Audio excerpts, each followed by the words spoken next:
One of the key factors that influenced my choice was to understand where the job market is at or will be at in the next 4 to 5 years. And everything was pointing at Germany. For, let's say, we just stick to an example, the automotive industry. In Italy, we don't have an automotive industry. We have a company which is famous, but the leading automotive industry is German-based. Then let's talk about energy sector. In Germany, there are a lot of energy companies that are very big and then provide energy all over Europe. Or the startup scene, the tech scene. Berlin is the Silicon Valley of Europe. My BIM experience, I always like describing it with sort of a metaphor. And I was seeing myself before joining ESMT as a kind of empty jar with a lot of willingness to be filled. And then I see myself after ESMT with the right tool in the jar to tackle the work. ESMT taught me, okay, this is a fact, this formula is a fact, but how can I apply it into the real business environment?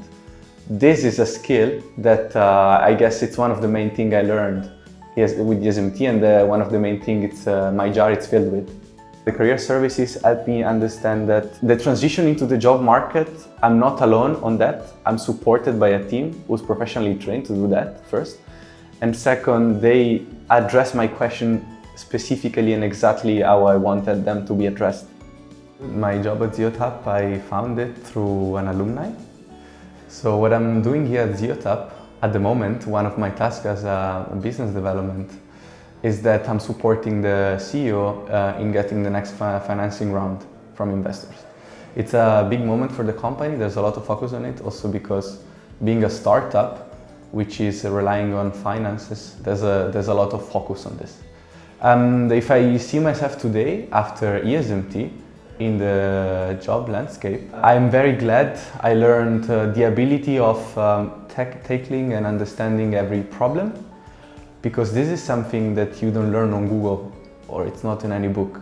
When a school equips you with the tool to have the mental capacity of fixing a problem, given the scenarios, then this is something where I find myself very, now I have an advantage. I feel myself have an advantage over my peer because of the fact that it doesn't matter the problem you bring me to the table, I'll tackle it as best as I can.